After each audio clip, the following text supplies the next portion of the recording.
తెలుగుదేశం ప్రభుత్వం అధికారంలోకి వచ్చిన తర్వాత రాజకీయాలు వేడెక్కే, ఇతర వ్యవహారాలు బాగా జోరు అందుకుంటున్నటువంటి నేపథ్యంలో సర్వేపల్లి నియోజకవర్గంలో మరింత జోరుగా వేగంగా ఈరోజు రాజకీయాలు జరుగుతున్నటువంటి సందర్భం. నిన్ననే చూసాం, సోమిరెడ్డి 20 సంవత్సరాల తర్వాత శాసనసభ్యుడి హోదాలో కృష్ణపట్నం పోర్టుకు వెళ్ళి కంటైనర్ టెర్మినల్ గురించి కొన్ని వ్యాఖ్యలు చేయడం జరిగింది. అంటే ఆయన ప్రతిపక్షంలో ఉన్నప్పుడే ఇక్కడ నుంచి కంటైనర్ టెర్మినల్ తరలిపోయిందని, దానికి నేను కారణమని రకరకాలైనటువంటి మాటలన్నీ కూడా ఆయన మాట్లాడడం జరిగింది.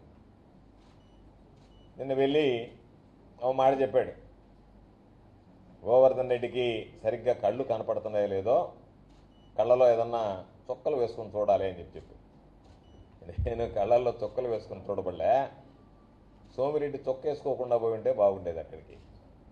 కాబట్టి ఆయన పాపం చొక్కేసుకొని పోయినట్టుకున్నాడు కాబట్టి ఆయనకి సరిగ్గా కళ్ళు కనపడలేదేమో, ఆయన మాట్లాడేటువంటి తీరుని బట్టి అని నాకు అర్థమైంది. కాబట్టి సోమిరెడ్డిని నేను కోరుకునేది, కోర్టుకు కానీ ఏదన్నా ఎక్కడికన్నా వెళ్ళేటప్పుడు తమరు చొక్కేసుకోకుండా పోతే, మేము చొక్కలేసుకుని చూడబడ తమరు చొక్కేసుకోకుండా పోతే మీకు వాస్తవాలు అనేటువంటివి వెలుగు చూస్తాయి. కాబట్టి దయచేసి ఎక్కడికన్నా వెళ్ళేటప్పుడు రాత్రుల్లో చొక్కేసుకోవడం కానీ పొగులు కూడా చొక్కేసుకొని పోయేటువంటి అలవాటును మానుకుంటే మంచిది అని చెప్పి నీకు నేను సూచన చేస్తున్నా. దానితో పాటు ఈరోజు విచిత్రకరమైనటువంటి పరిస్థితి ఏంటంటే, కంటైనర్ టెర్మినల్ ఉంది అని పోర్టు యాజమాన్యం చెప్తుంది, వెజల్స్ వస్తున్నాయి అని పోర్టు యాజమాన్యం చెప్తుంది. అధికారం ఉన్నా లేకపోయినా ఈ నియోజకవర్గానికి సంబంధించి జరిగేటువంటి కార్యక్రమాల మీద ఎక్కడన్నా ఏదన్నా ఇబ్బందికర పరిస్థితులు ఉంటాయనేటువంటిది దృష్టి ఉంటుంది. కాబట్టి దాని గురించి అప్పుడప్పుడు విచారణ చేస్తే వెజల్స్ వస్తున్నాయి, ప్రతి నెల పోతున్నాయని చెప్తున్నారు. ఈయన నేను వెళ్ళి ఊహించినటువంటి స్థాయిలో కంటైనర్ టెర్మినల్స్ రాలేదు అని అంటే వాళ్ళు చెప్పేటువంటి మాట, వ్యాపారం ఉంటే మేము కంటైనర్ టెర్మినల్ ఉన్నాయి, కంటైనర్ టెర్మినల్ మూసివేయలేదంటే ఈయనే కంటైనర్ టెర్మినల్ మూసివేస్తారని చెప్పి వాళ్ళ దగ్గరికి వెళ్ళి మీరు మూసివేస్తున్నారంటే అయ్యా మేము మూసివేయడం లేదు అని చెప్పినా ఆయన రకరకాలైనటువంటి మాటలు మాట్లాడతా ఏదో అక్రమ టోల్ గేట్లు పెట్టినారు అని చెప్పి. నేను నీకు ఛాలెంజ్ విసురుతున్నా, నువ్వు ఈరోజు అధికారంలో ఉన్నావు, నేను అధికారంలో లేను. కాబట్టి నీకు ధైర్యం ఉంటే కృష్ణపట్నం కంటైనర్ టెర్మినల్ విషయంలో మేమేదన్నా పొరపాటు చేసినట్టుగానో, ఏదన్నా టోల్ గేట్లు పెట్టినట్టుగానో, ఆ టోల్ గేట్ ద్వారా సంపాదించినట్టుగానో నువ్వు రుజువు చేసేటువంటి దమ్ము ధైర్యం ఉంటే మాట్లాడు. లేదు అనుకుంటే అన్నీ మూసుకొని కూర్చో, అయ్యా నా వల్ల చేత కాలేదు, నేనేదో అప్పుడు వాగాను గమ్ము అయిపోయానని చెప్పి. కాబట్టి నువ్వు మాట్లాడగలిగితే ఆధారాలు ఈరోజు నీ చేతిలో ప్రభుత్వం ఉంది, తీసుకెళ్ళి విచారణ జరిపించు.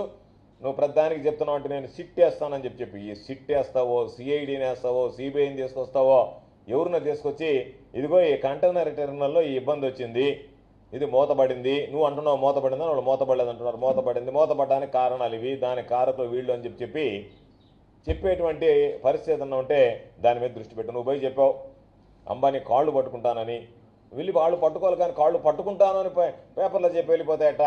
దేనికి కాళ్ళు పట్టుకోవాలనుకున్నావో తెలియదు.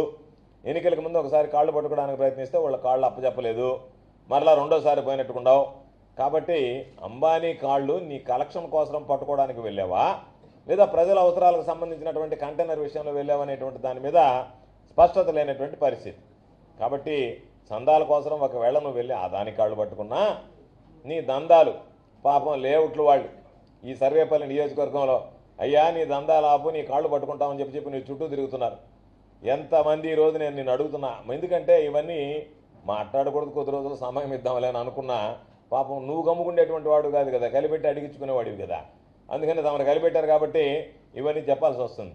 నేను నిన్ను అడుగుతున్నా సూటిగా, నువ్వు ఈ మధ్య దేవాలయాలన్నీ తిరుగుతున్నావు, రోజు ఒక దేవాలయం తిరుగుతున్నావు, అదే దేవుడి మీద నీకు నమ్మకం ఉంటే, నువ్వు నిజంగా భక్తుడివే అయితే ఇదిగో ఈ నెల రోజుల లోపల నేను ₹1 అవినీతి సొమ్ము సంపాదించలేదు, తాకలేదు అని చెప్పి నువ్వు ప్రమాణం చేస్తావా? ఈ నెల రోజుల్లోనే ఎంతమంది లేఅవుట్లు, ఎంతమంది ఏజెంట్లు నియమించుకున్నావు? జెన్కోలో ఉండే యాష్ పాండ్ దగ్గర నుంచి, జెన్కోలో ఉండేటువంటి యాష్ పాండ్కి సంబంధించినటువంటి దగ్గర నుంచి నియమ నిబంధనలకు విరుద్ధంగా ఈరోజు వాటి అన్నిటినీ దోచుకుంటా, ఎందుకంటే ఈరోజు నువ్వు నీ కొడుకు దోచుకుని వెళ్ళిపోవచ్చు, రేపు ఉండేటువంటి వాళ్ళు పదవి విరమణ కూడా చేయొచ్చు. అయినా ఏదన్నా విచారణ జరిగినప్పుడు వాళ్ళు దోషులుగా నిర్ధారింపబడి నీ వల్ల వాళ్ళు శిక్ష అనుభవించాల్సినటువంటి పరిస్థితులు వస్తాయి తప్ప ఒక్క నెల రోజుల లోపలనే నియోజకవర్గం మొత్తం అబ్బాయి నిట భరించాలబ్బా 5 ఏళ్ళని చెప్పి కోడేకి వస్తుంది తమరు తీసుకున్నటువంటి తమరి ప్రగతి అభివృద్ధి. ఎందుకంటే నువ్వు అభివృద్ధికి సంబంధించినటువంటి ప్రణాళిక ఏమీ లేదు, కానీ అవినీతికి సంబంధించి మాత్రం చక్కటి రోడ్డు మ్యాప్ ఒకటి తయారు చేసుకుని దాంట్లో బిజీగా కనపడుతున్నట్టుగా ఉన్నావు.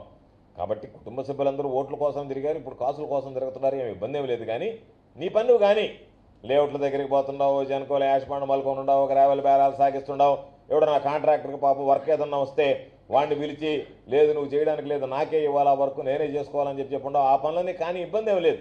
ఇది నియోజకవర్గంలో ఉండేటువంటి నీకు కాదు, నీ చుట్టూ ఉండేటువంటి నాయకులందరికీ కూడా తెలిసినటువంటి విషయం. లేఅవుట్ల మీదకు నువ్వు మనుషులను పంపించి వాళ్ళని దబాయించి రిజిస్ట్రార్లకు ఫోన్ చేసి రిజిస్ట్రేషన్లు ఆపించి వాళ్ళ దగ్గర తమరు దండుతున్నారు లేదా అనేటువంటిది. కాకపోతే నీ పని నువ్వు కానికుండా మమ్మల్ని అందరిని గురించి మాట్లాడుతున్నావు కాబట్టి మాట్లాడేటువంటి నీ బ్రతుకు మమ్మల్ని గురించి మాట్లాడేటువంటి హక్కు ఎక్కడ ఉంది అనేటువంటిది ఈరోజు మేము నిన్ను అడిగేటువంటి పరిస్థితి.